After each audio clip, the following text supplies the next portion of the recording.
Je vous propose qu'on commence cette présentation. Donc, je me présente, je m'appelle Serge Darol, je suis responsable du Master Finance, donc de l'ensemble des différents parcours de M1 et de M2, et je suis plus particulièrement impliqué dans la gestion au quotidien du parcours Tunis, donc entreprise et marché, qui vous est présenté aujourd'hui par Nesrine Bouzouita, qui assure avec moi la responsabilité de ce parcours. Donc, je laisse la parole à Nesrine et je reste avec vous pour répondre avec elle aux questions que vous pourriez poser par la suite. Nesrine. Ok, merci Serge. Donc, on va vous présenter justement aujourd'hui le parcours entreprise et marché, qui est le parcours 275 qui est délocalisé à Tunis. Et par la suite, on a deux étudiants avec nous, Lucie Ergo et Pedro Arias, qui vont justement vous faire des témoignages et n'hésitez pas à poser vos questions, que ce soit en levant la main ou en écrivant la question au niveau du chat. Alors, donc le 275, donc le parcours entreprise et marché, c'est un des 11 parcours du Master Finance de Dauphine. Donc, c'est le même diplôme parce qu'il y a un seul Master Finance, mais il y a 11 parcours de ce master. Ce parcours-là, c'est un parcours qui est cylindré, c'est-à-dire qu'un étudiant qui intègre le M1, quand on le sélectionne en M1, il passe en M2 du moment qu'il valide les prérequis, le contrôle des connaissances, à savoir une moyenne générale, pas de notes éliminatoires, donc tous les critères que vous aurez au niveau du contrôle des connaissances en M1. Donc, par contre, il y a aussi la possibilité, si jamais un étudiant le souhaite, de postuler pour un autre parcours en M2 à Paris. Ok. Sachant que c'est le même, la différence, c'est le même diplôme. La différence, c'est que le parcours qu'on propose à Tunis, c'est un parcours qui est plutôt généraliste en M2, comparé aux parcours qui sont spécialisés par métier en M2 à Paris. Donc, concernant les cours, donc en M1, on a à peu près les mêmes cours qu'à Paris. Donc, d'ailleurs, on a les mêmes enseignants qui assurent le cours à Paris et à Tunis qui se déplacent principalement pour faire le cours, par exemple, sur une semaine, comme le cours, on va dire, donc de gestion bancaire, de VBA, de finance d'entreprise. Donc, on a des enseignants qui viennent de Dauphine, de Paris pour assurer ces cours et on a aussi des enseignants qui sont basés à Tunis et qui connaissent bien Dauphine, son fonctionnement, les critères d'exigence et qui vont plutôt assurer des cours de manière un peu plus régulière avec un rythme à peu près d'une séance par semaine. Donc, en M1, on retrouve tous les cours fondamentaux de finance, c'est-à-dire que ce soit la finance d'entreprise ou encore la finance de marché. Donc, on va avoir des cours d'analyse financière, valorisation, des cours donc, comme j'ai dit tout à l'heure, gestion bancaire, gestion des assurances, d'asset management, des cours de finance d'entreprise forcément, donc droit bancaire, les produits dérivés, finance internationale, donc tous les cours fondamentaux en gros pour bien préparer donc un master en finance. Et puis la spécialisation, elle se fait plutôt au niveau du M2. Donc, contrairement à Paris, à Tunis, on fonctionne par classe. C'est une classe intégrée, donc on n'a pas d'amphi et de TD. Donc, on a une seule classe pour le master finance, pour le M1 finance, avec à peu près 25 à 30 étudiants. Donc, on est plus sur de petits effectifs. Donc, ça reste un petit campus, en fait, le campus de Tunis, avec environ 500 étudiants, si on compte aussi la formation continue. Donc, ça, bon, l'avantage, c'est que moi, je dirais que comparé à Paris, comme j'ai connu les étudiants à Paris, c'est le rythme, on va dire que c'est un peu plus cool dans le sens où, par exemple, les cours finissent à 17 heures, c'est assez régulier. On a une séance le matin de 3 heures, une séance l'après-midi de 3 heures, donc 8h45 midi, 14h, 17h15. Donc, il n'y a pas vraiment de trou généralement. Donc, de trou où vous allez reprendre les cours à 17h ou autre. Ok. Donc pour les enseignants, tout à l'heure, j'avais parlé plutôt des enseignants, on va dire, académiques, c'est-à-dire les profs qui viennent de Paris ou encore ceux qui sont à Tunis et qui sont diplômés de Dauphine, mais on a également des enseignants professionnels. Donc, étant donné que c'est un master professionnel, et on essaie de choisir les meilleurs sur le marché, que ce soit en fusion-acquisition, en financement de projets ou autre. On choisit des experts généralement. Donc, par exemple, en fusion-acquisition, on a un ancien donc de Rothschild qui gérait le pôle public M&A de Rothschild et il fait travailler les étudiants sur des cas pratiques. Le financement de projets, ça va être aussi quelqu'un qui a beaucoup travaillé en Afrique, qui travaille dans un cabinet plutôt anglo-saxon. Donc voilà à peu près. Donc ça c'est pour les professionnels. Pour le M1, vous avez un stage de 2 à 3 mois. Donc je vois qu'il y a deux questions au niveau de la conversation auxquelles je vais répondre. Donc la première, y a-t-il une possibilité d'alternance à Tunis? Oui, il y a cette possibilité d'alternance, mais sous un format, on va dire, un peu différent de ce qui est proposé à Paris, parce que l'alternance à Tunis, ce qu'on appelle alternance, c'est plutôt un programme UJobs, où l'étudiant va faire, par exemple, le premier semestre à l'université, puis il va faire une année en entreprise, puis le second semestre à l'université. Donc là, ça permet à l'étudiant de faire son alternance, entre autres, en dehors de la Tunisie, donc pour travailler à l'échelle internationale.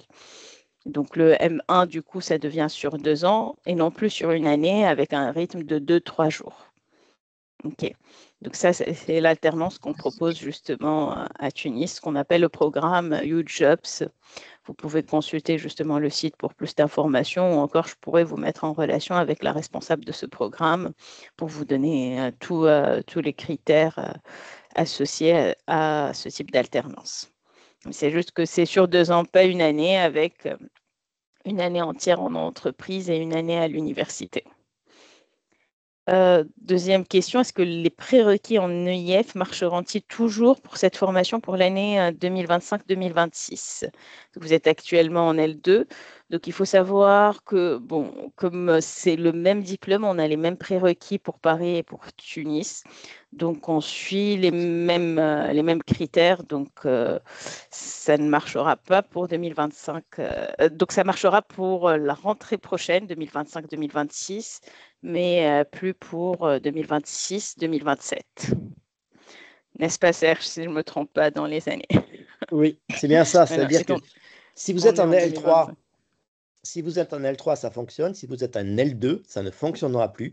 C'est-à-dire qu'après votre L2, si vous prenez EIF, vous devrez en fait passer par une étude de dossier.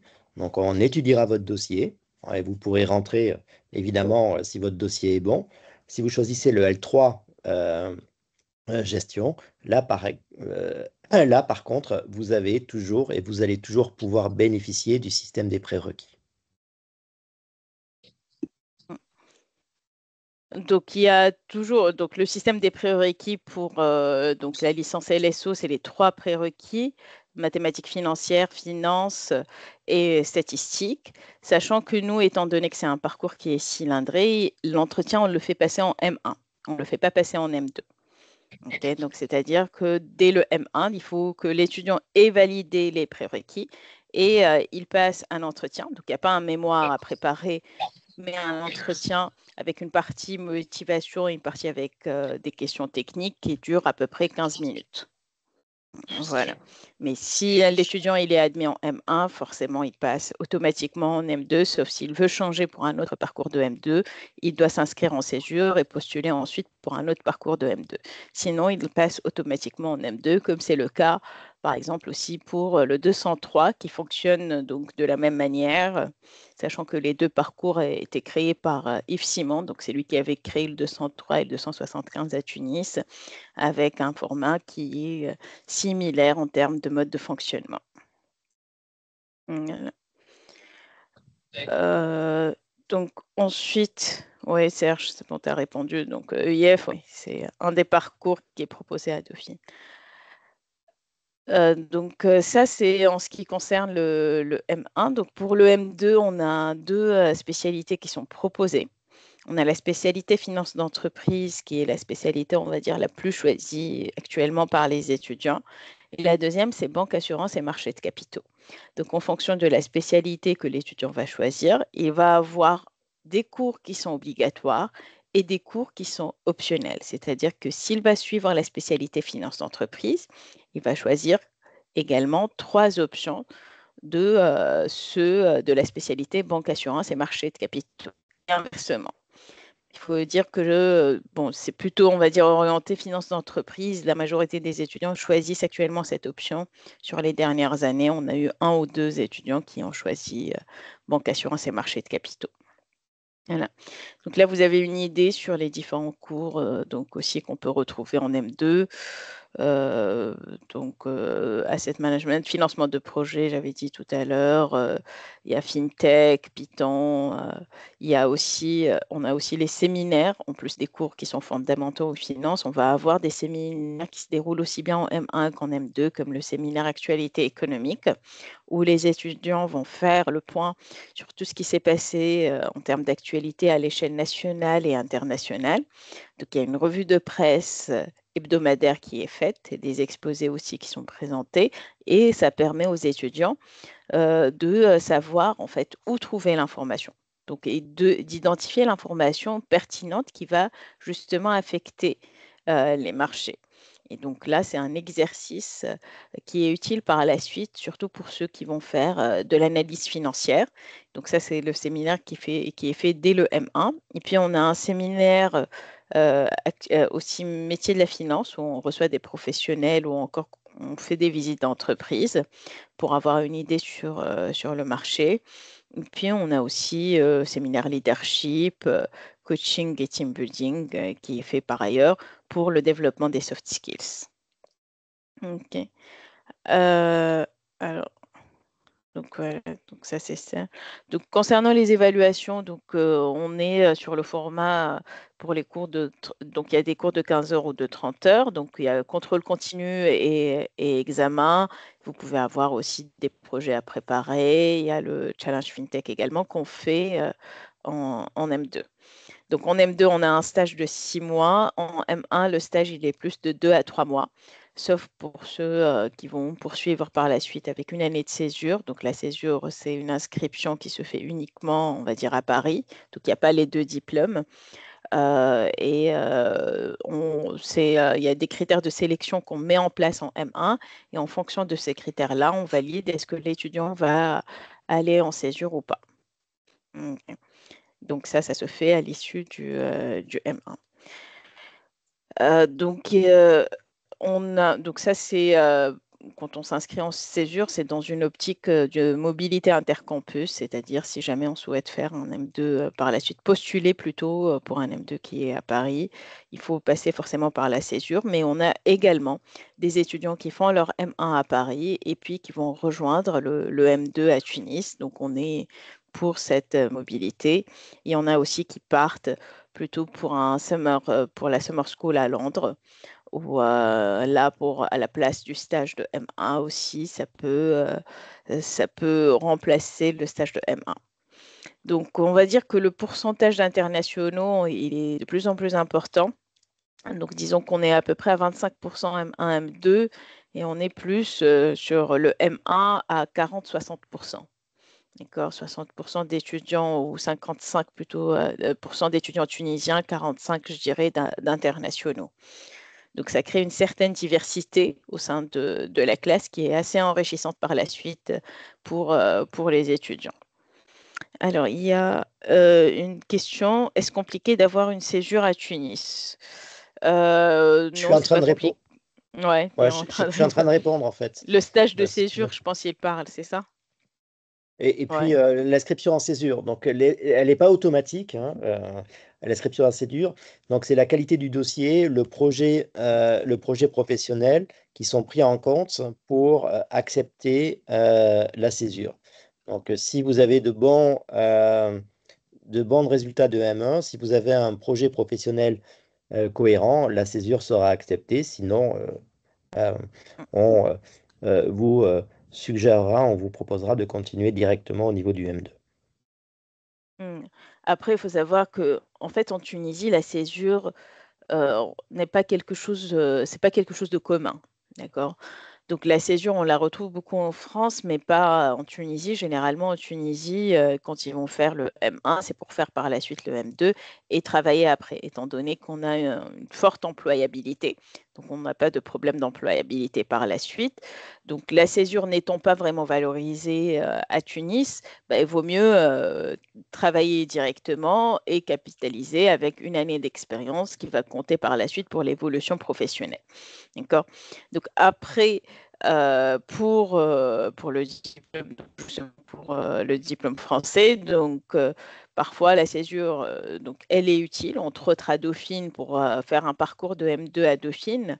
On sait que le M1, ça va être en amphi, et après, les étudiants vont faire une année de césure et ils vont postuler pour les M2. Et cette année de césure, elle est importante pour le M2. Le choix du stage de césure, il est important. Donc pour nous, la césure, c'est dans le cas où justement l'étudiant veut avoir une certaine mobilité, où il est intéressé par une expérience à l'international. Donc comme Serge a dit tout à l'heure, en fait, c'est tout un dossier qui va être étudié. Bon, on n'a pas, bon, il n'y a pas de, généralement, c'est accepté du moment que l'étudiant valide certains critères qui sont présentés justement au début de l'année.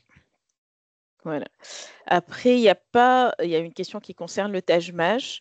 Donc, il n'y a pas de Taj-Maj ou TOEIC. Donc, là, les cours généralement se déroulent en français, à part deux cours qui sont en anglais, dans le cours de finance d'entreprise. Sinon, le reste des cours, c'est en français. Donc, le TOEIC, on ne le demande pas par rapport à ça. Et puis, il n'y a pas le Taj-Maj, mais on regarde le dossier des étudiants, les notes du bac jusqu'à la troisième année.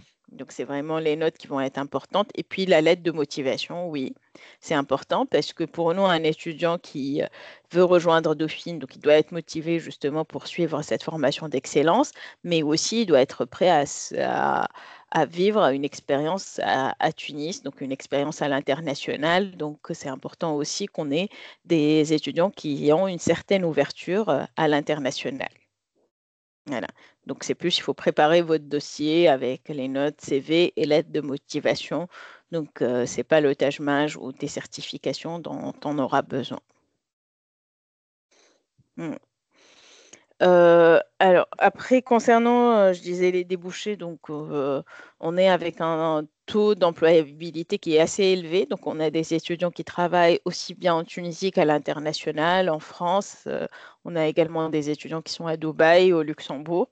Donc après, c'est le diplôme forcément de Dauphine qui leur permet d'avoir accès à des métiers prestigieux. Ils se dirigent principalement, s'ils restent en Tunisie, c'est pour le conseil en fusion-acquisition.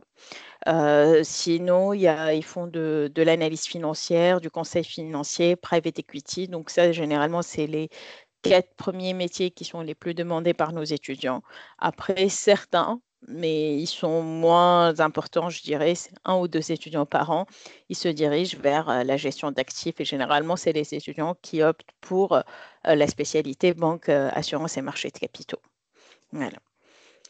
Donc voilà, je vais passer maintenant la parole à nos étudiants.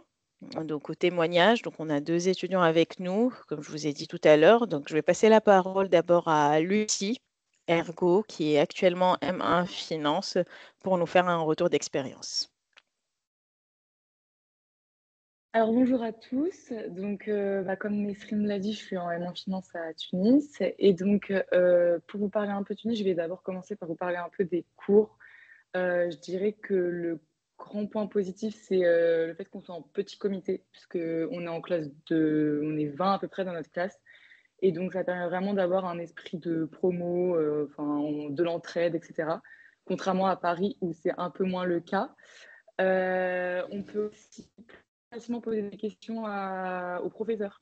Donc moi, j'avais jamais fait de finance avant, et donc ça m'a permis de mieux comprendre les cours, chose que j'aurais pas pu forcément faire à Paris, puisque c'est des grands amphis de 200, donc forcément les professeurs ils peuvent pas répondre à 200 questions.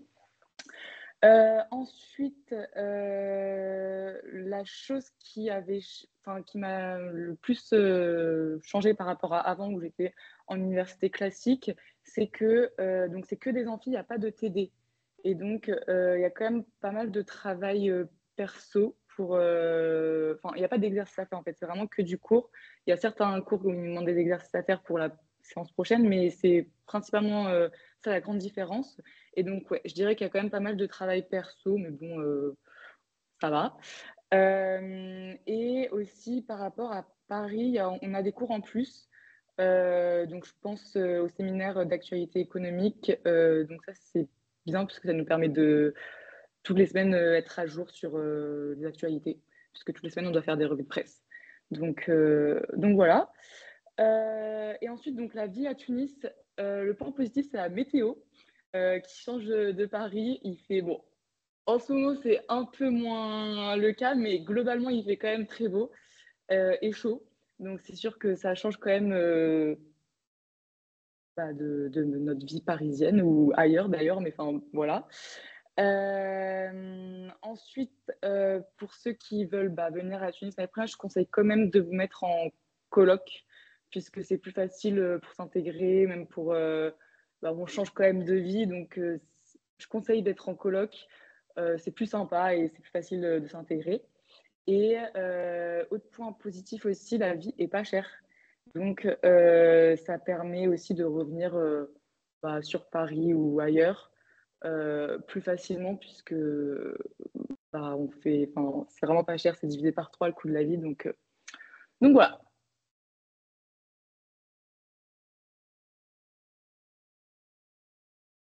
Merci. Merci Lucie. Je vais passer maintenant la parole à Pedro. Donc, Pedro Arias, qui est également étudiant en M1 Finance. Donc, je te laisse la parole, Pedro. Oui, bien sûr. Donc, moi, je suis Pedro. Je vais vous expliquer un peu mon parcours. Moi, je suis bolivien. Donc, pour faire la licence, j'ai décidé de faire ma licence à l'étranger. Donc, j'ai fait 2 années de licence en économie et gestion à l'université de Toulouse School of Economics pour après faire une 3e année à l'université de Lyon, aussi en économie-gestion. Après, j'ai voulu réaliser un master de finance. Donc, l'option la plus évidente, c'était faire finance à Dauphine. Et quand j'ai appris qu'il y avait un master à l'international donc à Tunis, moi, je suis quelqu'un qui aime beaucoup voyager, beaucoup découvrir. Donc, franchement, pour moi, c'était comme une opportunité. De même que je n'étais pas sûr dans quel domaine je voulais me spécialiser. Donc, comme l'a dit Madame Nesrine, le fait de faire le M1 à Tunis, c'est un M1 assez généraliste. Donc, on voit plutôt... on peut découvrir les différents métiers de la finance, que ce soit en banque, en assurance, en corporate finance, en market aussi, donc finance de marché aussi. Donc, c'est un très point positif pour ce master. Et que maintenant, il est en train de m'aider à choisir mes spécialités pour M2. En ce qui concerne la vie étudiante ici, en tout cas, moi, j'ai vraiment adoré. C'est vraiment incroyable le fait c'est une université assez familiale, assez petite. Et il a beaucoup des activités. Par exemple, quand on arrive, on a une journée d'intégration. Donc, tous les M1 et M2, on a l'opportunité de se connaître et ça, je trouvais ça vraiment bien. C'est quelque chose que, par exemple, en licence en France, j'ai jamais eu. De même qu'on a un week-end d'intégration, que c'est à Sousse, une ville assez proche de Tunis, à laquelle j'ai participé aussi. C'était vraiment une expérience vraiment très bonne. Et de même qu'on a la possibilité de faire un voyage d'études en France, donc à Paris, pour connaître le campus de Paris et pour aller visiter des différentes entreprises pour aussi nous aider à nous orienter dans quel domaine en M2 on voudrait se spécialiser. Et en tout cas, moi, l'expérience de la faire à Tunis, je l'apprécie vraiment beaucoup. Je pense que c'est vraiment quelque chose à ne pas rater. Je suis très contente pour mon choix et par la formation aussi. Donc, en ce qui concerne ma vie perso, moi, je ne suis pas en colocation. Je préfère habiter un peu seul. Pour le fait de trouver des logements, j'ai trouvé par Facebook. J'ai trouvé assez rapidement, donc c'est bien. Et comme l'a dit Lucie, le fait que la vie soit moins chère à Paris, donc ça aide beaucoup. Et c'est ça, je ne sais pas s'il y a un autre point que vous voulez que je raconte. je parle de l'expérience ou si vous voulez poser des questions. Merci Pedro. Merci pour ce témoignage. Donc, n'hésitez pas si vous avez des questions à poser aussi bien à Lucie qu'à Pedro. Donc, je vois déjà qu'il y a 2 questions au niveau de la conversation. La première, elle concerne la notation. Donc, est-ce que la notation de Dauphine Tunis est comme à Paris? Donc, je dirais oui, étant donné qu'on a à peu près les mêmes critères d'exigence. D'ailleurs, en licence, les étudiants passent les mêmes examens au même moment.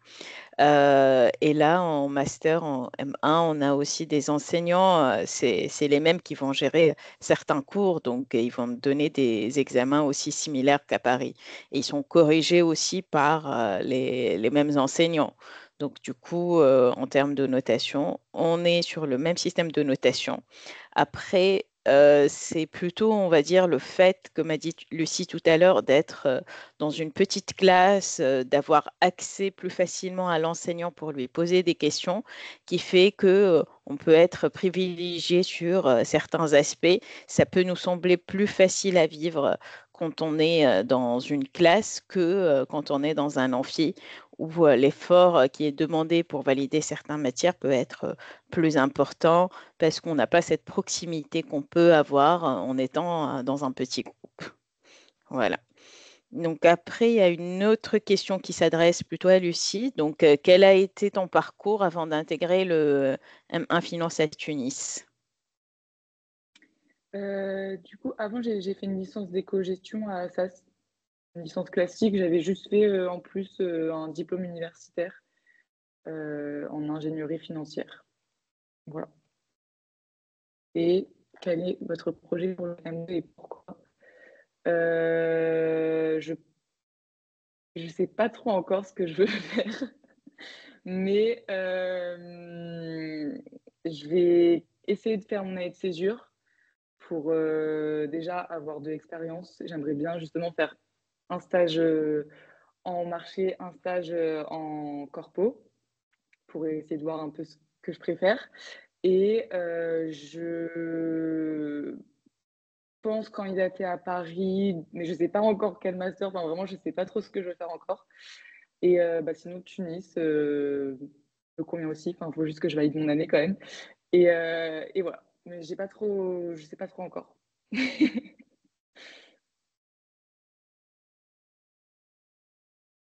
Pedro, en ce qui vous concerne, parce que la question est posée aussi bien à Lucie qu'à Pedro pour le projet, pour le M2. Oui, je attends. C'est juste, je ne sais pas pourquoi je ne peux pas voir les questions sur le chat, mais bon. Moi, ma spécialisation, en tout cas, moi j'étais à presque 80% sûr que je voulais faire corporate finance. Mais là que j'ai commencé à avoir des cours sur le marché des taux, mathématiques financières, que c'était plutôt pour savoir quand ce qu'on doit acheter ou vendre des obligations. Et ça m'a attiré beaucoup plus. Donc, pareil que Lucie, je voudrais et j'aimerais faire aussi un stage en premier en soit finance de corpo, soit marché. En tout cas, faire les deux pour finir de prendre ma décision. Mais c'est vrai que le fait de découvrir un peu plus que ce que c'est la finance de marché, euh, en tout cas, je suis entre les deux. Et pour l'instant,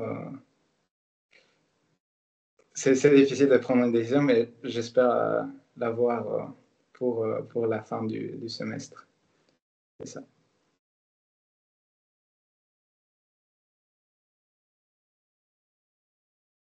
Merci. Donc, merci pour vos réponses. Donc, est-ce qu'il y a d'autres questions peut-être? Serge, Oui, il y a Alexandre. Allez-y, Alexandre. Oui, bonjour. Moi, j'ai une question. Comme j'ai pu voir, je suis allé dans la conférence pour le master en finance, mais plus général. Et parce qu'en fait, je suis intéressé pour, en deuxième année, excusez-moi, de faire le 225 pour travailler en private equity. Et comme j'ai pu voir que ici, dans les débouchés, il y a aussi private equity, je voulais savoir, entre guillemets, lequel serait le plus avantageux pour optimiser mes chances de travailler en private equity, sachant que le vote actuellement en le découvrant comme ça, je suis quand même fortement intéressé pour le fait de proximité de la classe, la mobilité internationale, etc. Alors, je vais vous répondre, Alexandre. Donc, j'étais moi aussi sur Oui, sur oui, l'autre chat. je sais. Euh, voilà. Il faut bien comprendre, en fait, aujourd'hui, vous visez le 225 et le parcours un peu d'excellence. C'est-à-dire que il faut, sur les 250 étudiants qui sont à M1 Finance à Paris, il faut en gros finir dans les 30 premiers pour avoir 30 ou 40 premiers pour avoir sa chance. D'accord? Ok. Donc ça veut dire que je ne veux pas vous décourager surtout, mais c'est vraiment très très compétitif. Il y a énormément de candidatures pour le 225 et donc c'est quand même beaucoup de travail et un investissement certain.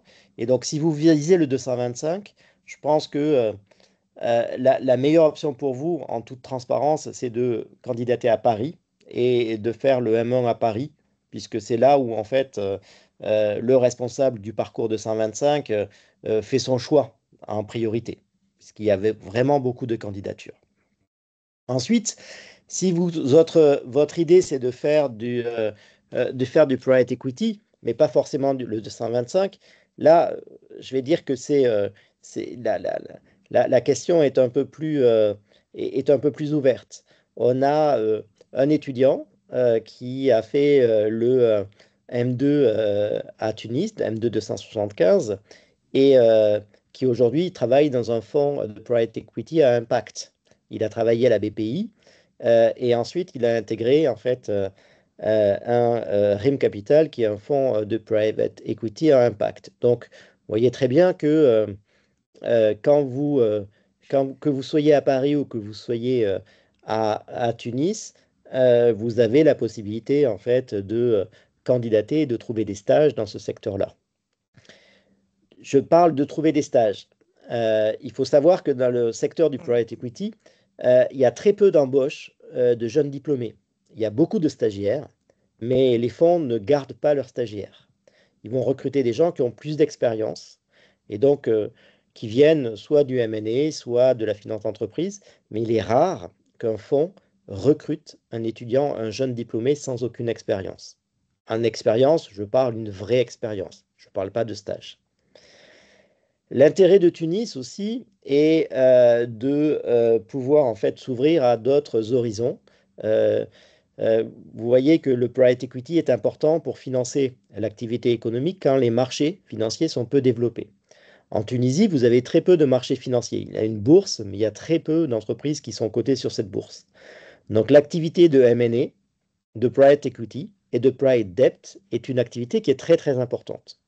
Donc il y a beaucoup d'intervenants euh, sur la formation à Tunis qui viennent de ce secteur-là.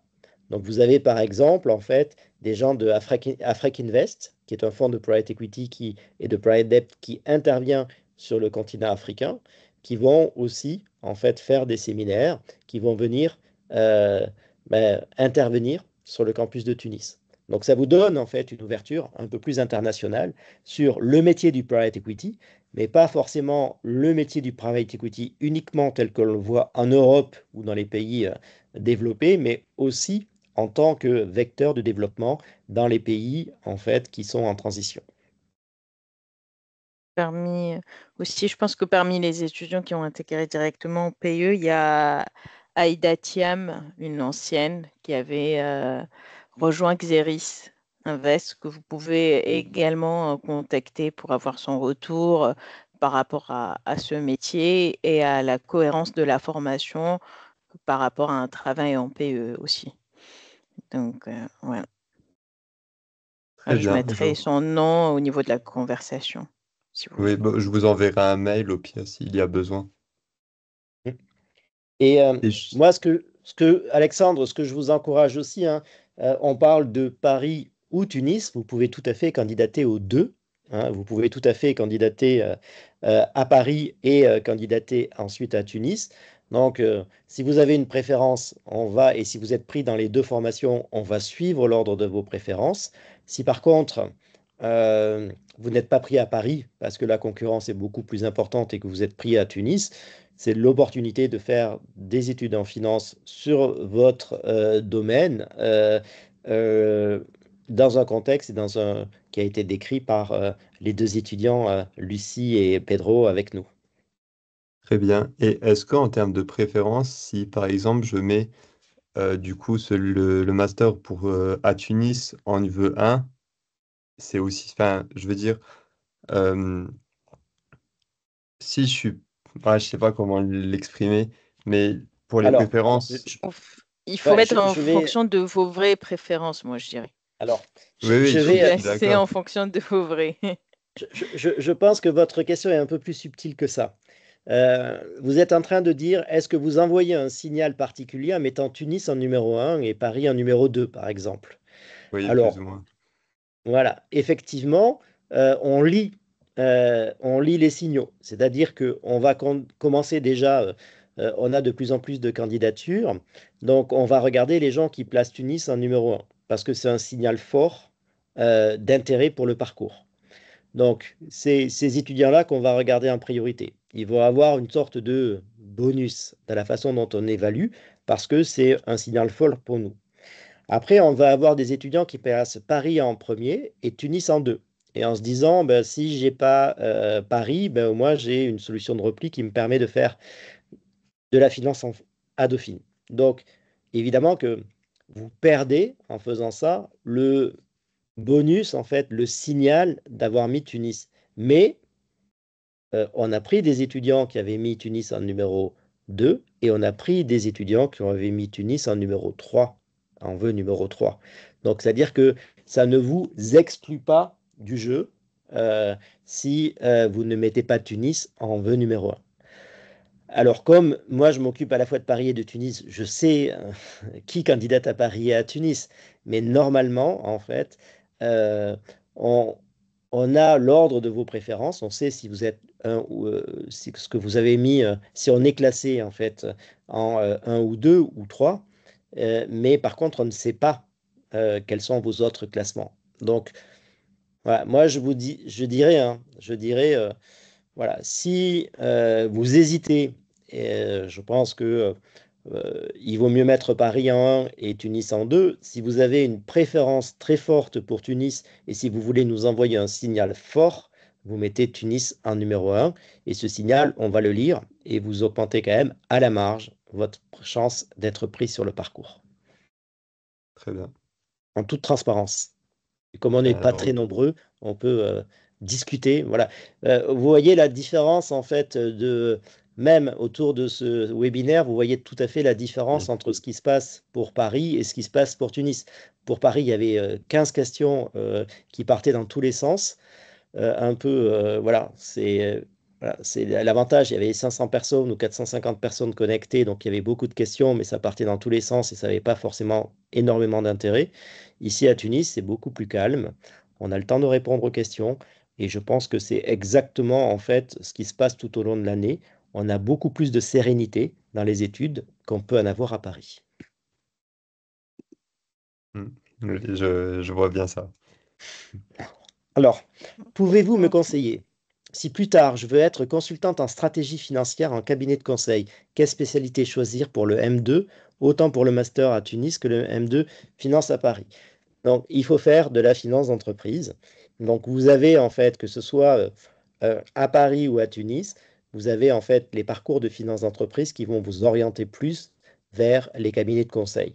Vous avez à Tunis, en fait, l'ensemble des cabinets de conseil. Vous avez les Big Four, vous avez Mazars, et qui recrutent systématiquement, soit pour des stages de M1, soit pour des stages de fin d'études, nos étudiants. Donc, il n'y a aucune difficulté à rentrer dans un cabinet de conseil euh, à, à Tunis. Si vous ne voulez pas faire vos études à Tunis, vous pouvez tout à fait aussi également, à partir du M2, candidater pour des cabinets de conseil, des postes en cabinet de conseil, soit à Paris, soit au Luxembourg. On a cette année un de nos étudiants qui est chez, euh, KPMG KP Luxembourg. chez Oui, KPMG Luxembourg. Voilà. Après, on a des anciens chez EY à Paris, donc Chez Salma qui avait Mazars, fait chez Mazars à Paris et qui sont passés par le parcours Tunis. Et généralement, comme a dit Serge, en fait, ils font plutôt la spécialité finance d'entreprise pour ceux qui seront intéressés par le conseil. Après, l'avantage avec le parcours qui est à Tunis, c'est que même si vous avez choisi la spécialité finance d'entreprise, vous pouvez choisir des options de l'autre spécialité, hein. Rien ne vous empêche de prendre un cours de marché, même si vous avez la spécialité finance d'entreprise. Donc, ça permet aussi aux étudiants de changer d'avis par la suite. alors, C'est- donc la grosse différence entre continuer entre les postes en fait en cabinet de conseil à Paris, à Tunis ou à Luxembourg, ça va être le salaire. Concernant la poursuite d'études en M2, existe-t-il un nombre de places limitées pour les étudiants de Dauphine Tunis? Alors non, il n'y a pas de nombre de places limitées, c'est-à-dire qu'il n'y a pas de numerus clausus. Donc nous, ce qu'on va faire, en toute transparence encore, on étudie en fait les demandes de césure, puisque si vous voulez continuer en M2 sur une spécialité à Paris, il faut passer par l'année de césure. Donc là, au niveau de l'année de césure, nous, déjà, on est sélectif. Donc je l'ai dit déjà, on va évaluer en fait les chances de pouvoir accéder à un parcours de M2, et donc on va sélectionner les étudiants qui nous semblent avoir une chance. Donc le dossier de M1 est essentiel, le projet professionnel est essentiel, les discussions qu'on va avoir avec l'étudiant sont essentielles. Ensuite, on peut accepter des étudiants en césure. Ces étudiants, après, pendant la césure, peuvent candidater à des parcours de M2 à Paris. Ce n'est pas nous qui décidons.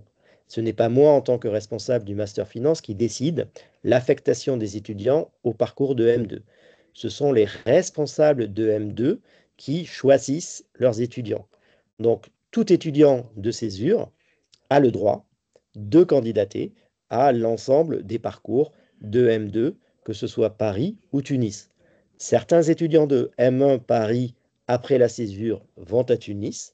Certains étudiants de Tunis, après la césure, si elle est acceptée, candidatent à Paris. Et là, c'est le responsable de parcours qui va accepter ou non. Typiquement, cette année, on a certains étudiants de césure qui ont vu leur candidature acceptée dans le 224, dans le 104, et certains qui ont vu leur candidature rejetée, que ce soit, par exemple, dans le 222. Donc, je ne peux pas vous dire le nombre.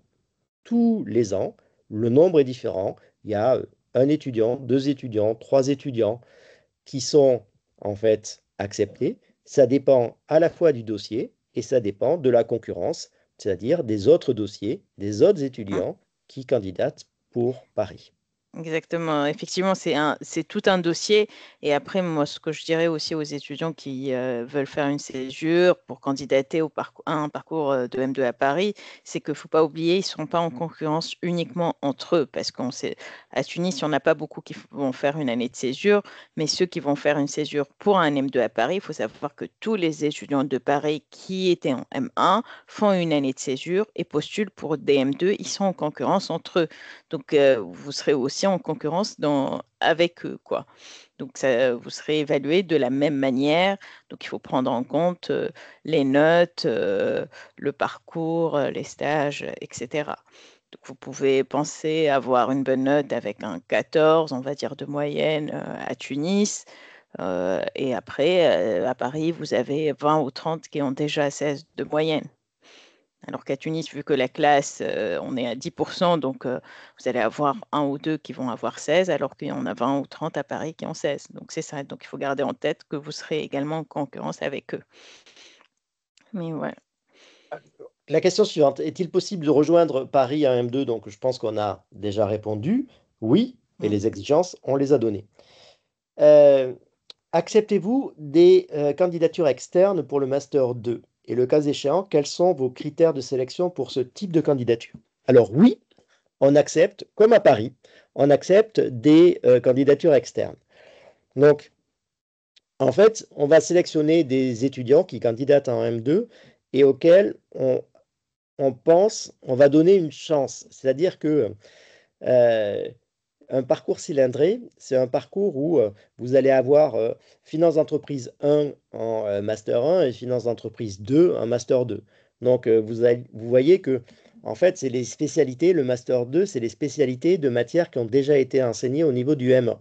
Donc, ce qu'on veut, en fait, c'est bien vérifier que quand vous allez candidater au niveau du M2, vous avez bien rempli toutes les cases nécessaires pour profiter des cours de M2. Voilà, c'est ça. Donc, ça, c'est vraiment important. Donc, on va vérifier la correspondance. Est-ce que vous avez acquis toutes les compétences nécessaires à la bonne poursuite des études au niveau du M2? Si on est convaincu que vous avez toutes les bonnes compétences, vous êtes accepté. Si on estime qu'il vous manque quelques compétences, on va discuter avec vous et on va essayer d'évaluer votre capacité à acquérir par vous-même ces compétences avant que le M2 commence. Il faut voir que le M2 commence en septembre et finit au mois de février. Donc c'est très très rapide, ça va très vite. Donc si vous êtes largué dès le début, vous n'allez pas réussir à aller jusqu'au bout. Donc c'est ça, en fait, c'est ce critère-là qui est vraiment essentiel pour nous.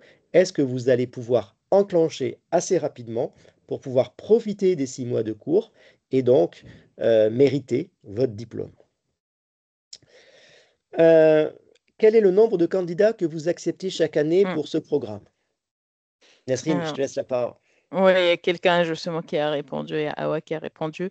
Donc effectivement, on est à peu près à 10-15%. Donc je vous donne un exemple. L'année dernière, on avait 280 candidatures pour une classe de 22 étudiants. Donc on est aux alentours généralement donc de 22-25. Le maximum, on ne dépasse pas les 30, hein. Vraiment, le maximum, c'est 29. On n'arrive pas à 30. Donc le but toujours, c'est de garder cet esprit de petits groupes. Voilà, avec un taux d'acceptation aux alentours de 10-15% généralement. Bah, Et il faut que ce soit de typiquement, bons dossiers. Ouais. pour vous donner un peu une idée aussi, hein, je crois, comme on est en petit comité, c'est assez intéressant de partager avec vous. Et évidemment, Lucie et Pedro continueront à partager et pourront répondre à la dernière question.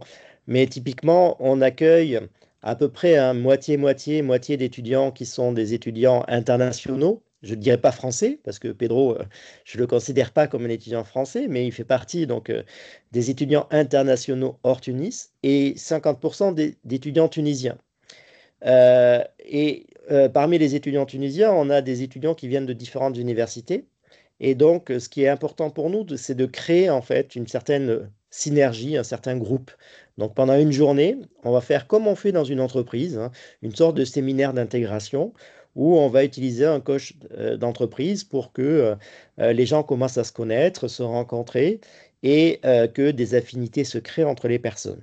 Donc ça, c'est des choses qu'on peut faire à Tunis parce qu'on a grosso modo 50 étudiants en finance sur un campus de 300 personnes. Quand je fais la réunion de rentrée du M1 Finance à Paris, j'ai 250 étudiants dans l'amphi. Donc vous allez comprendre assez rapidement que je ne peux pas faire de séminaire en fait d'intégration, qu'on ne peut pas faire les mêmes choses à Paris et à Tunis. Tout simplement parce qu'on a beaucoup plus d'agilité, on a beaucoup plus en fait la possibilité de faire du sur-mesure à Tunis. Donc il y a des côtés positifs et il y a des côtés, alors je ne vais pas dire négatifs, mais des côtés en fait qu'il faut bien comprendre. Si vous êtes absent pendant 2 jours à Tunis, de suite, tout le monde va vous appeler. On va essayer de comprendre pourquoi vous venez pas. On va, voilà. À Paris, vous venez pas pendant 15 jours, personne ne va s'en rendre compte.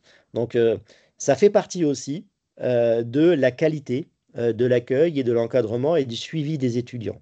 Donc, on a la possibilité, avec un petit groupe, de travailler beaucoup plus sur la cohésion, sur les échanges, qu'on ne le fait à Paris. Donc voilà à peu près quel est, euh, quel est le mood un peu de cette formation. Euh, N'oubliez pas qu'on a à la fin le même diplôme, euh, que quand vous candidatez à la Société Générale, par exemple, vous êtes sur les mêmes grilles de salaire, hein. Il n'y a pas de différence, hein. C'est le diplôme du Master Finance de Dauphine. Et par contre, l'expérience que vous avez elle est différente. Et je crois qu'il faut l'assumer. C'est-à-dire que si vous allez à Tunis en reculant, en se disant c'est une alternative parce que je voulais faire Paris, j'ai pas eu Paris, donc je vais faire Tunis. Si vous allez avec cet état d'esprit, ça ne sera pas forcément très positif. Si au contraire, en fait, vous l'assumez complètement, si c'est quelque chose que vous voyez comme une expérience différente et on y croit beaucoup, ben là, vous allez valoriser votre expérience et vous allez voir que vous aurez ce petit quelque chose en plus qui va vous permettre, en fait, de décrocher le job que vous voulez. Voilà ce qu'on vous offre à Tunis, en fait. C'est la sécurité du diplôme de Dauphine, c'est la marque Dauphine, c'est la qualité de l'enseignement à Dauphine, et par contre, avec une expérience étudiant qui est beaucoup plus intéressante que ce qu'on peut offrir à Paris. Comment se démarquer pour la Il y candidature, a, à il y part a les d'abord notes? une question pour Lucie et Pedro, Oui, juste avant. Donc avec alors le Lucie et recul, Pedro. Ouais. avec le recul que vous Donc, avez, ouais, allez-y, que vous avez ok. aujourd'hui, que pensez-vous de la vie à Tunis? Parce que Pedro ne voit pas les questions. Est-ce que vous vous êtes Ah, facilement acclimaté? Voilà.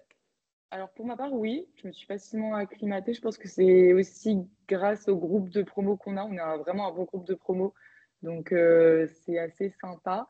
Et puis toutes les choses qui ont été organisées aident aussi. Donc la journée d'intégration, le voyage d'intégration, tout ça, ça aide aussi à s'intégrer. Et de manière générale, les Tunisiens sont gentils. Donc ils sont gentils, ils sont accueillants. Enfin, je vais dans les centres commerciaux, etc.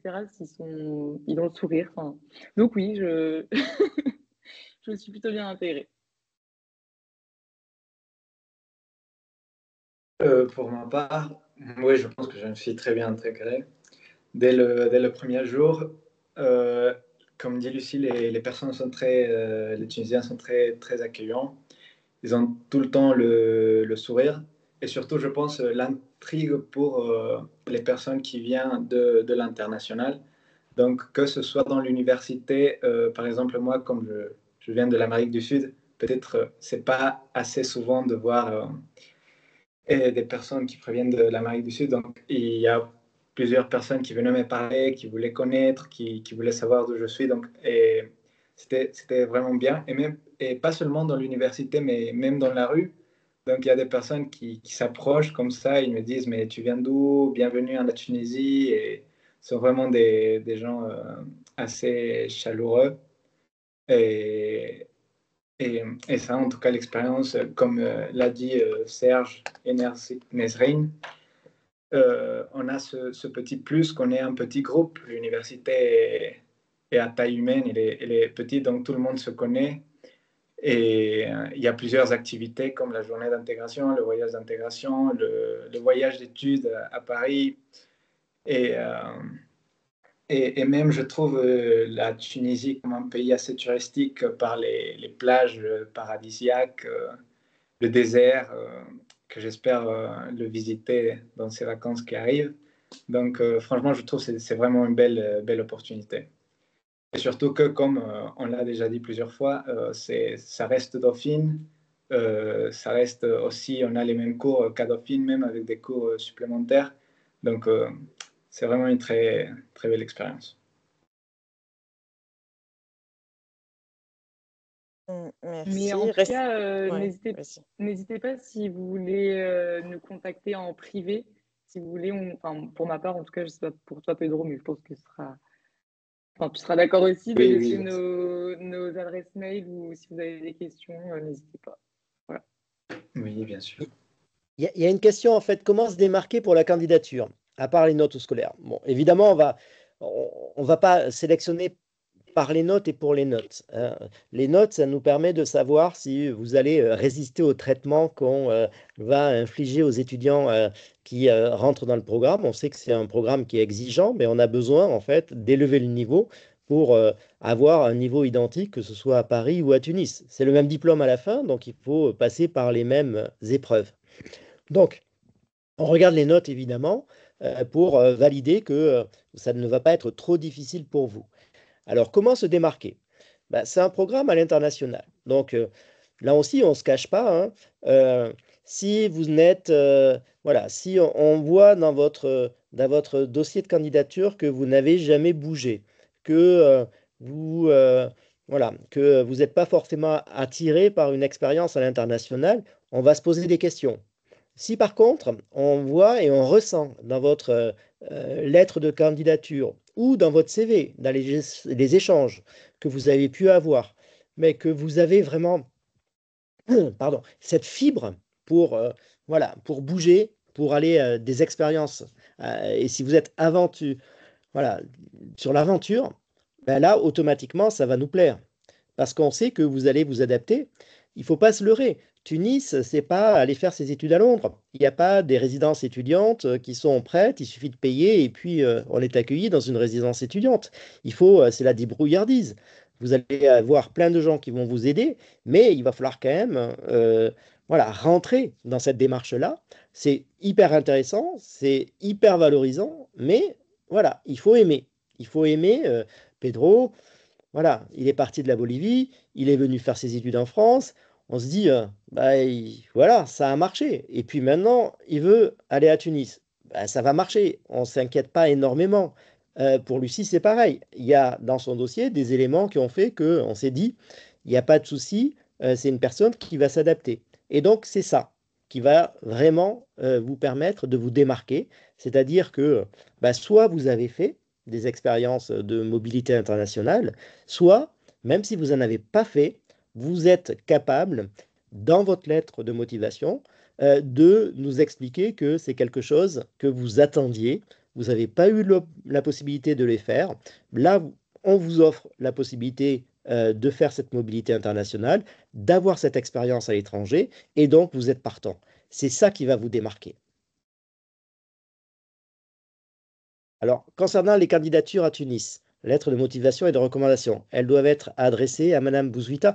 Vous pouvez déposer toutes les lettres sur My Candidature, en fait, hein. Ce sont des éléments que vous pouvez donner.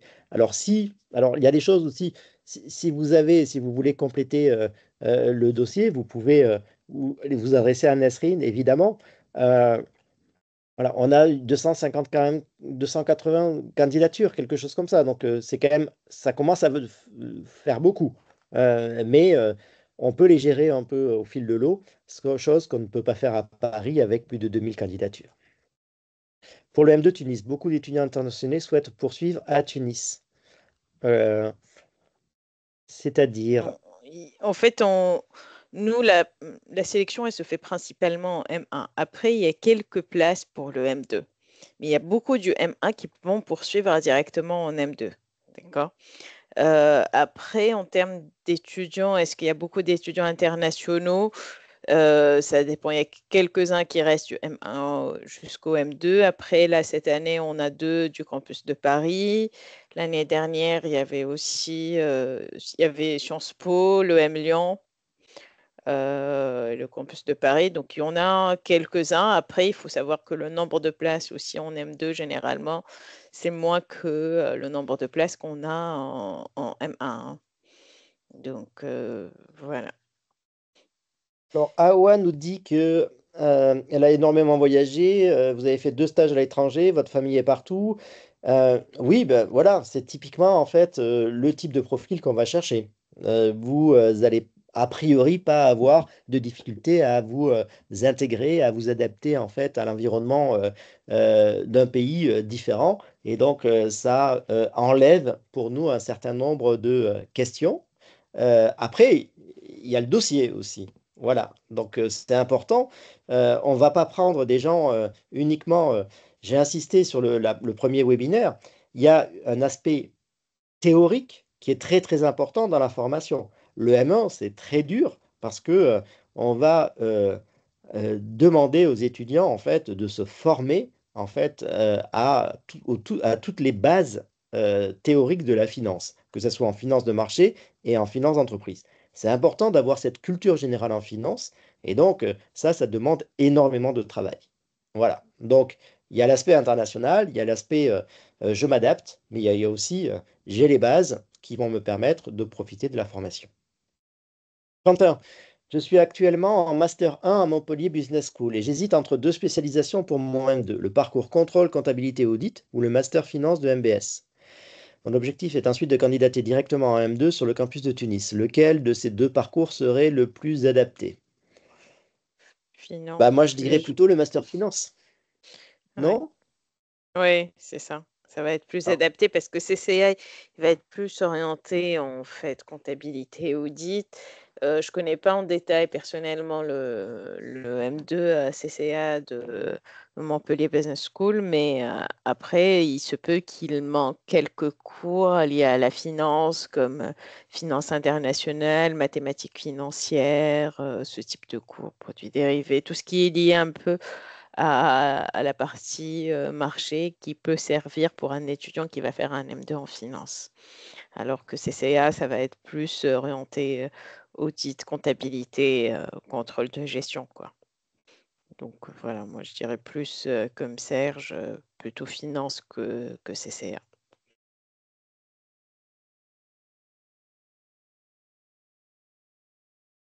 Voilà. Et Ce qui est... Ouais. ouais, s'il n'y a pas d'autres questions, un nouveau message. Ouais. Non, pas d'autres questions. Donc, on est arrivé au Il y terme a de notre. Alexandre qui a levé la main. Ah oui, Alexandre Alexandre. Bozès. Ouais, Donc, on prend une moi, dernière question, Alexandre. j'aurais juste une dernière question. Comme vous avez dit, il faut appuyer le fait qu'on aime la mobilité internationale. Personnellement, pour des raisons médicales, j'ai pas pu partir en mobilité durant mon bachelor. Mais est-ce que cela va réduire mes chances, sachant que je suis français, mais j'étudie au Luxembourg? Alors, Mm. je vais dire qu'il y a deux choses. Soit vous avez un CV avec des mobilités dans tous les sens, et donc vous n'avez pas besoin d'assister, on le voit directement. Soit vous n'avez pas ce type de CV, et par contre, vous avez la volonté, hein, donc, et vous nous expliquez tout cela. Et voilà, c'est une histoire. Vous allez nous raconter une histoire. Si on croit à l'histoire, ça suffit, c'est suffisant. Si on n'y croit pas, bon, c'est à vous d'être convaincant, je vais dire, hein. Donc, Oui, mais ça ne vous exclut pas. Moi, je vous encourage vraiment à candidater. Et après, derrière, euh, nous, on regarde les dossiers, on regarde la partie notes, on regarde la partie aussi motivation, en fait. Est-ce qu'on a vraiment des étudiants qui sont motivés? Et, après, ensuite, il y a aussi la concurrence. On a un nombre limité de places. On a 250 ou 280, et ça augmente tous les ans, candidatures. Et donc, on va faire un classement et on prend les meilleurs dans ce classement-là et on crée une liste d'attente après ensuite, car on sait que certains candidats ne viendront pas forcément. Donc, voilà comment on fonctionne. Donc, très bien. Oui. Il faut juste en fait avoir cette curiosité et la volonté de venir vivre l'expérience à Tunis, quoi. C'est ça. C'est bah, important qu'on le ressente, que ce soit au niveau donc de l'entretien, la lettre de motivation, même si de votre côté, vous n'avez pas eu jusqu'à présent l'occasion de partir. et typiquement, en fait, ce qui est très important dans une lettre de motivation, hein, et c'est pareil pour n'importe quelle candidature de stage, euh, c'est important voilà, de montrer que c'est une lettre, en fait, de motivation personnelle et c'est pas du chat GPT. En fait, euh, voilà, typiquement, par exemple, hein, dans votre cas particulier, si je dois vous donner une petite astuce, vous dites ben voilà, que vous vous êtes connecté au webinaire ce soir, que vous nous avez écoutés, que que c'est très intéressant, que ça vous a motivé. Donc tout ça, ça personnalise votre candidature. Quand vous faites aussi une candidature pour un stage, si vous avez eu l'occasion d'échanger avec une personne de l'entreprise lors d'un voyage, par exemple en novembre dernier, quand nos étudiants sont allés faire le voyage d'études à Paris, euh, ben, naturellement, c'est ça qui va accrocher. Si vous dites, ben, je candidate chez vous parce que je suis passé tel jour à telle heure, j'ai vu ces personnes-là, et ces personnes-là m'ont super motivé pour candidater chez vous. Ah, ça, de suite, il y a une accroche. C'est pas quelque chose qui est généré automatiquement. C'est pas quelque chose qui est envoyé à 25 masters dans lesquels vous auriez candidaté. À chaque fois, vous devez personnaliser cette lettre. Il faut que ça soit quelque chose qui soit pas, qui nous donne pas l'impression que c'est une lettre qui est envoyée automatiquement à tous les masters, mais qui nous donne l'impression qu'on est un peu spécial et que vous avez fait l'effort de contextualiser votre lettre pour nous. Et on la lit parce que vous l'avez écrit pour nous. Voilà, c'est ça. Et c'est pareil pour un stage, et c'est pareil pour une candidature.